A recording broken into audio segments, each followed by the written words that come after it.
Hello, everyone. If you like what I'm doing here, please consider subscribing, liking, and commenting. It would really help the channel out quite a bit. Thank you very much.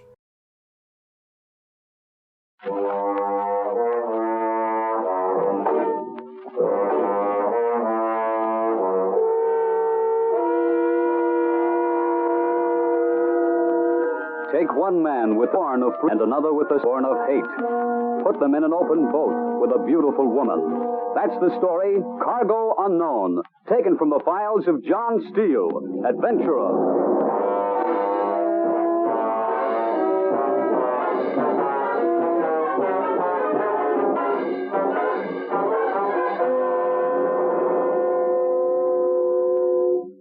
Hello, friends.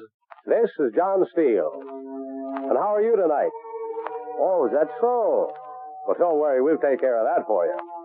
Because this week, friends, we have another tale of adventure. This is one of those unusual stories, a yarn that leaves you doing some serious thinking, and a lot of wondering, too. So I suggest that you relax for a moment before I introduce this week's guest. The reason?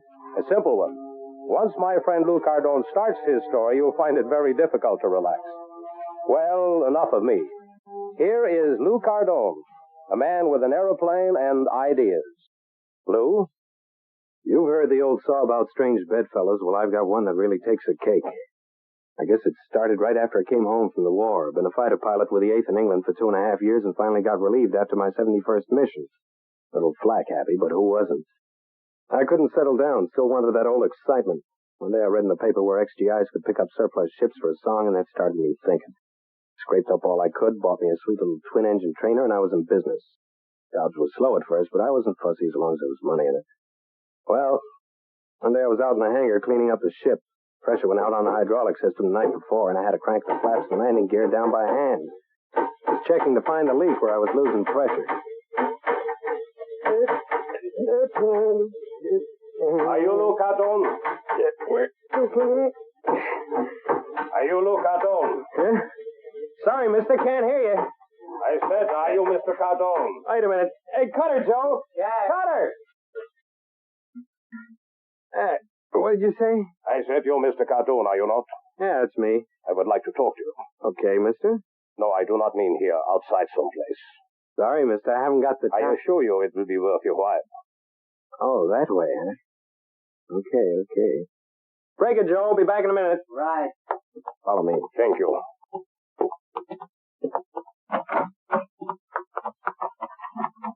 Didn't catch your name. I didn't say it.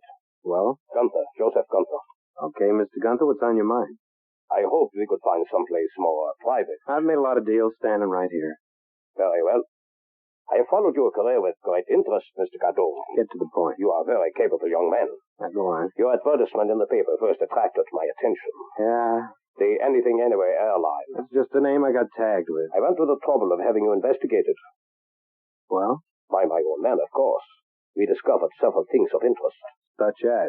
On March 2nd, you loaded a cargo of bowls of assorted materials. Your destination was recorded as Municipal Airport, Chicago. At 5:30 on the afternoon of the 23rd, you landed at a small airport outside of Las Cruces, Mexico, and made delivery to a representative of the Rogers Packing Company. So what's wrong with flying material to Mexico? Your cargo was not assorted materials. Rolled inside the bowls were art treasures, valued at over $100,000. Your men are pretty efficient. The order was placed on me. On the 18th, you loaded a cargo of canned fruit. Same destination and delivery. Another of your orders? Yes. Scattered through the cans and sealed inside them was over $1 million in jewels and precious stones. Shall I go on? You've made your point. What's next? We had to be sure of our man, Mr. Cardone. Very sure. The cargoes were delivered. And you were well paid. Well? The next delivery is to Argentina. Hey, that's a long hop. What's a cargo? A man. Will 10,000 be enough? Pretty important guy, eh? Yes. Why is he so hot? Let us say he has disagreed with the authorities. I like money, but I like free air, too. 20,000. Argentina. A lot of open water flying. I'd need wing tanks. That means questions. I don't like it. You better find I have gone this far, Mr. Cardone. I cannot take no for an answer. You've got the wrong boy, Mr. Gunther. Sorry. I would like to have to point out that I have a complete record of your activities over the past year. Administration would find it interesting reading, I'm sure. The publicity will look good on you, too. I've been careful about that. You underestimate me. So it's that way. Yes. 20 grand? When can you leave? There's a lot to be done. End of the week. No later. I will get in touch with you about the details. Okay. I knew you would see this my way, Mr. Cardone. Yeah. Yeah.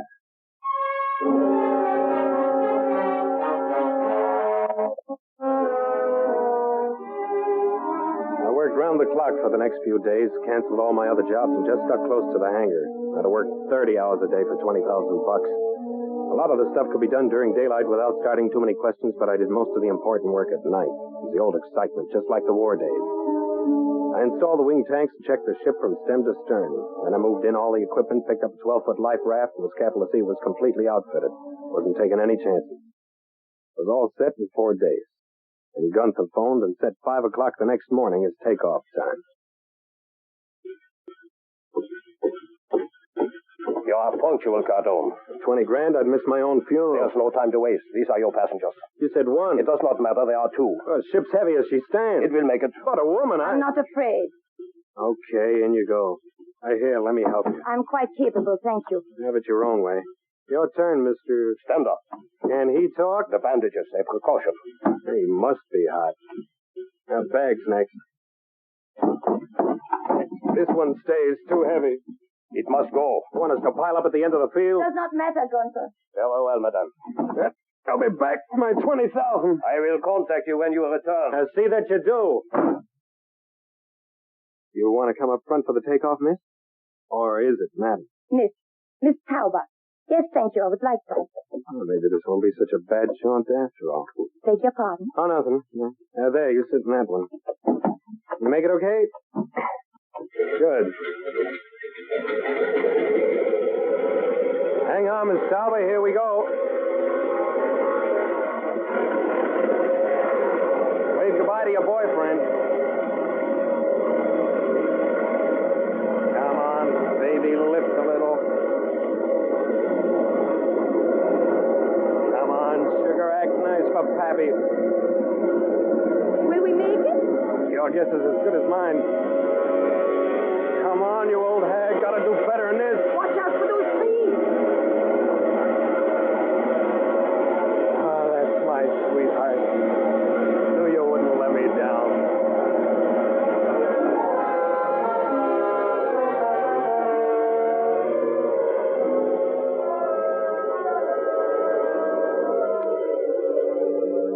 You ever have that funny feeling that you've seen or met a total stranger someplace before? That was my reaction to Stender the first time I saw him. I couldn't pin it down to any particular time or place. It wasn't anything as concrete as that. We'd been in the air for about 6 hours when I put the ship on automatic pilot and went aft. You comfortable, Mr. Stender? Right, Mr. Cardone. Must be a relief to get those bandages off. They serve their purpose. The water looks beautiful from up here. Like burnished metal. I've seen that color before. Where? On the barrel of a rifle or a revolver, like Mr. Stender has under his jacket. You think I am armed, Mr. Cardone? Bottle's the only other thing make a bulge like that. You don't look like a drinking man. You object, then, to my carrying a revolver? Hadn't given it much thought. But you object. I don't have one. Very well. You shall keep the cartridges. I shall hold the weapon. How do I know that's all the shells you have? In the same way that I know you are unarmed. Okay.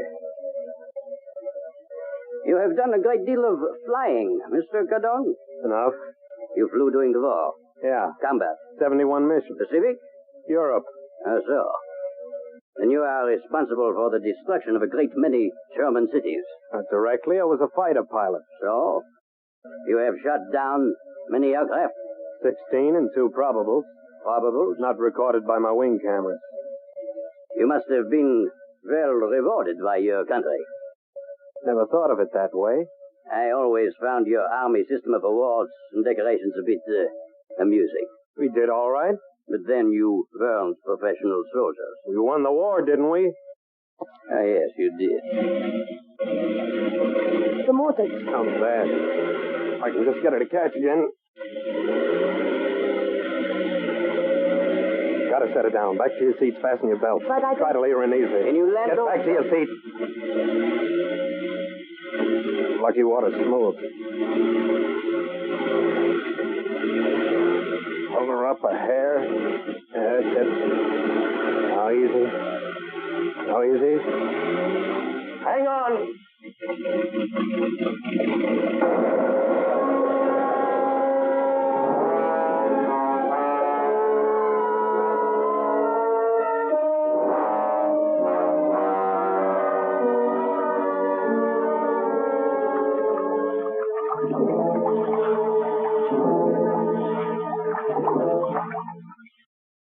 Everyone comfortable? Yes, thank you. That's not the Queen Mary, but it'll keep afloat. That was excellent flying, Cardone. Oh, we were lucky if the water hadn't been... That was smooth. not luck. That was, what is it? Fate. Maybe. Did you have time to radio our position? No. But surely a ship will pass this way. Regular shipping channels are about 150 miles west of us. I figure we're drifting about due southwest. The sail will help some. Yeah, if the weather holds, we might drift into shipping lanes in 10 to 12 days. Have we enough food? I stocked the raft for 2. What does that mean? Have to be careful. It won't be like the stork. The stork? Oh, nothing. Do many aircraft fly this route? Can't count on that. No, I suppose they follow the shipping lanes, too. That's right. Well, we'll just have to make the best of it. The sun is terribly hot. Oh, I'm sorry. Here, let me rub some ointment on your face. You've thought of everything. It's part of the crash equipment. Is there enough? We have one, too. It is not very much. Faces get tough in a few days. Won't need it then. Cooling. You have a lovely face. Cup it with oil. Even that way. You should use some. I don't need it. Very charming, Mr. Cardone, if somewhat foolhardy. Mr. Cardone was not trying to be charming. Gallantry is a luxury he cannot afford. That is contemptible. The truth is often contemptible, Lisa. You'd better use some, Stender. Thank you. Your face is quite white. What do you mean, Cardone? I don't know. Are you implying that there is anything unusual about my face? Why should I? Hey, when'd you eat last, beautiful? 4 o'clock this morning? It's 12 hours. Yes. Okay, time for lunch, I huh? can wait. We'll eat now. Won't be much, though. I am hungry. Now, let's see. Must be something good on the menu. I'll see if I can catch the waiter's They eye. have very good steaks here. I'm not really that hungry. No? How about a nice third of a bar of chocolate, a biscuit, and a swallow of water? That's exactly what I wanted. Stender? Thank you. Oh, how's it taste? Wonderful. I love that misty taste in the chocolate. Army specialists work years to develop it. You're not eating, Mr. Stender. I may have greater need of it tomorrow. Maybe you won't need it at all. Tomorrow.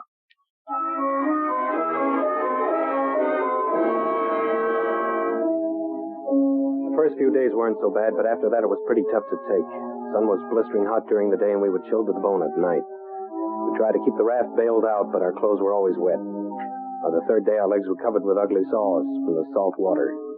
The ointment was all gone by the 4th day, but it didn't matter much because our faces and arms were as tough and dry as leather. We set up a system of watches, so one of us would always be awake while the others slept. I was standing watch on the 6th night. The sea was calm and the moon was bright. Hungry? A little. You have to wait for Stender. Yes. Wouldn't be fair. No. Someday I'll buy you a whole cow. Don't you? Sorry. He sure is a funny one. Funny? Peculiar. Keeps to himself so much. That's the way he wants it to be. Learned a lot about me. So have I. I know nothing about him. No? Sometimes I want to hit him for no reason at all. I know. He never seems to be as hungry or as thirsty as we are. He's more careful with his food. Yeah. How can he sleep so well? I don't know. The minute he lies down, he's asleep. He knows how to relax. Doesn't anything bother him? No. I have a feeling he's laughing at me all the time. You imagine that. No, I don't. I'm not the kind of guy who goes around hitting people for no reason. I know. Someday I have to get mixed up with him. Please don't ask. Family? Yes. Tell me about yourself, Lisa. What do you want to know? I don't know where you were born, what you were like when you were little, what you believe in. Anything, everything. You sound like the immigration authorities. Me too. I was born in Vienna on August 8th, 1920, which makes me 28. 29. Not till August. Okay. When I was 14, I was sent to live with my aunt in the United States and finished my education in American schools. Lucky, Why? because we can talk to each other. I went back to Austria in the early days of the war. Why? I thought I should. Go on. The rest isn't nice. Want to know? It isn't important. Okay. What do you believe in? Myself, Is that all? I don't know. Okay. Okay.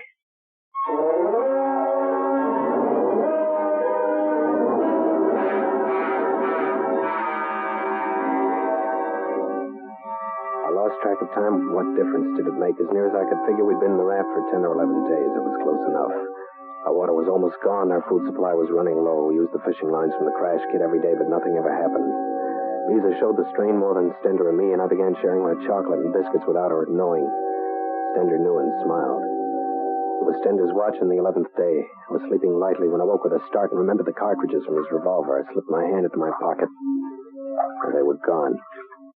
I had no idea how many days they'd been missing. You've lost something, Cardone?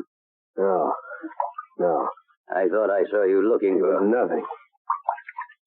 I must have imagined it then. Yeah.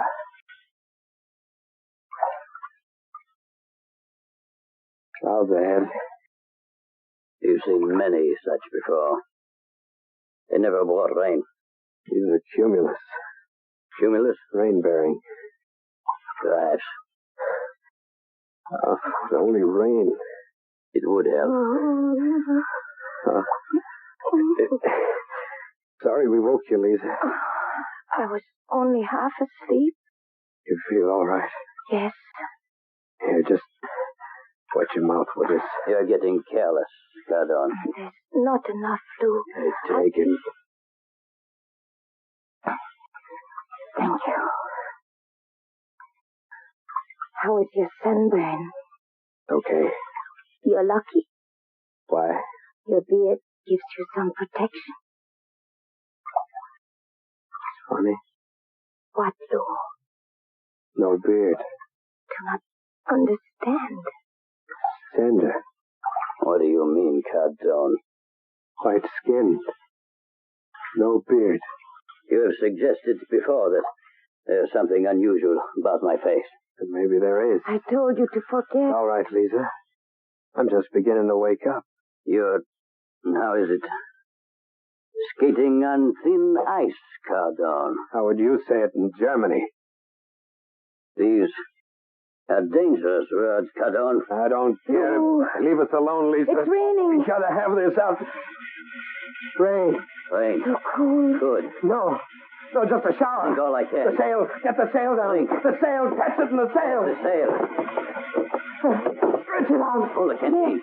Dip it in little tender. Look out, you're spilling it. Now it's coming.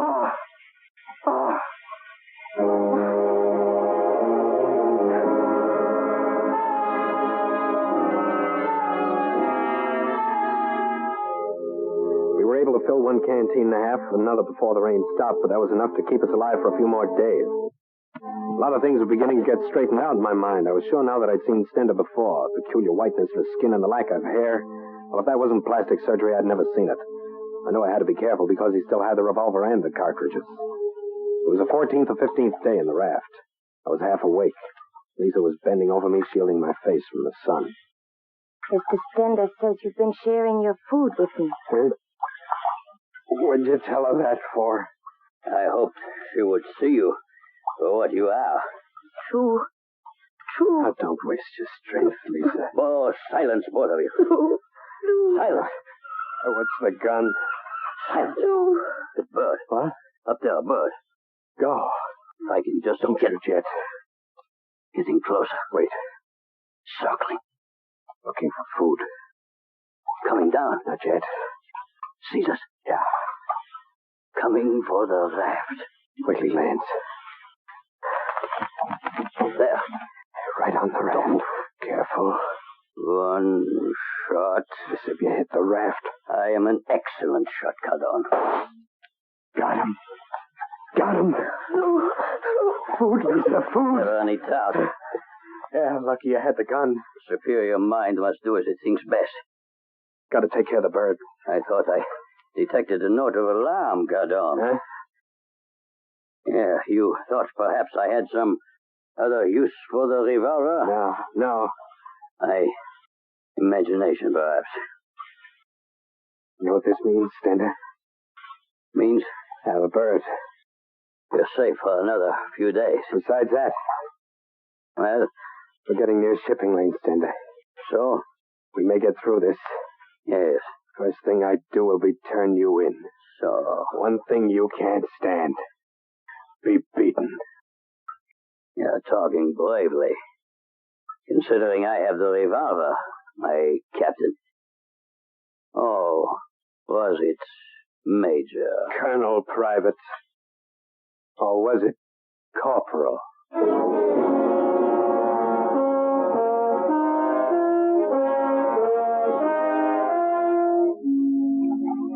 How long do you think you can stand this, Cardon? As long as you can.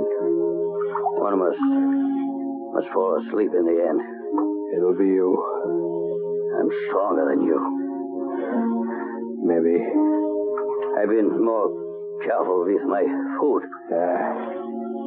It's been what? 19 hours. Yes, so. And now you are beginning to tire. No. Splash some water on your face. It will help keep you awake. Shut up. Look at Lisa. Lisa's sleeping. It would be so easy. Just close your eyes. Shut up. Your patience is wearing thin, Cardon. You can't last forever. You should not allow yourself to become so upset. It uses valuable energy. I don't get it. Get it? This cat and mouse business. Perhaps I am enjoying myself. How? Proving to you conclusively that I am your superior in every way. So this is what it was all about. About The war.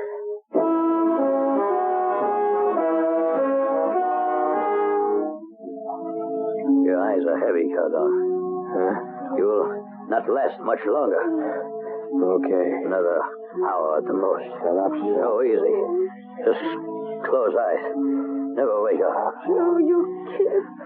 It's all right, Lisa. There's water. Here, baby. Drink this. Give food.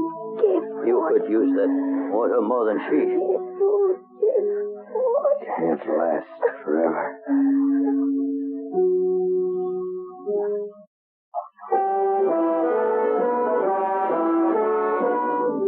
Give food. Got him. Water. All right. Eyes heavy. Shrine hold. Give food. Can't last forever. Superior. Gonna get the gun. Stay back. Give food. Gonna beat you. Superior. Gonna turn you in. Live. Superior. Gonna beat you. Beat you. Beat you. Gotta his gun. His gun. Got it. Got it. Gotta throw it. Throw it. You and me now. You and me. Beat you, Superman. Beat you. Whistle. Heard whistle. Can't see. Whistle. Ship must be ship. Ship. There's a Steele. Ship. There's ship. Steele. Steele. Yeah. There's ship. American. America.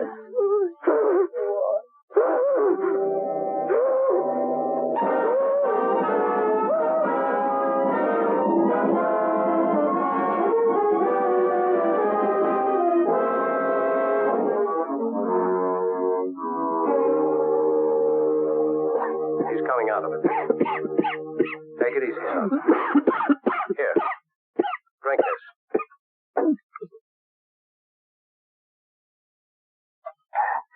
Everything's all right. Thanks. Lie back and rest, son. You're going to be all right. Lisa. She's safe, too. You're going to be okay. Where am I? On board my ship. I'm John Steele, skipper. Oh. Lisa's safe? Yes. You're both coming along fine. Both? Lucky we picked the two of you up when we did. Two? Yes. You were both unconscious when we got to you. Two. Yes. Funny thing. When I first picked you up with my glasses, I thought I saw 3 people on the raft. When we got close enough to lower a boat, there was just you and the girl. Couldn't take a beating. Pardon? Nothing. Yes.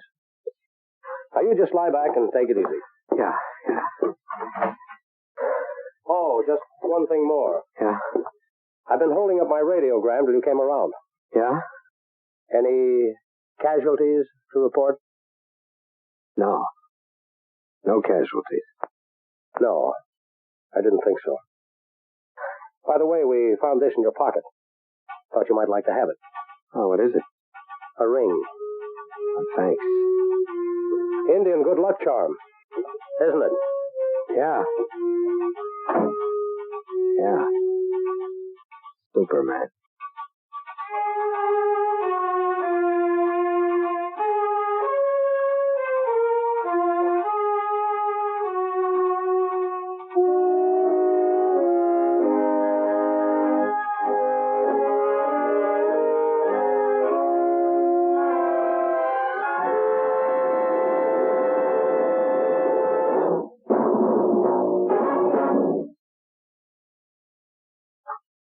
John Steele, Adventurer, is produced by Robert Monroe, written and directed by Elliot Drake. Don Douglas is featured as John Steele. Also in tonight's cast were Ross Martin, Connie Lemke, and Earl George. The orchestra was conducted by Sylvan Levin. Sound by Walt Shaver. Remember, next week, Mutual presents Kid Brother, another story of suspense and action from the files of John Steele, Adventurer.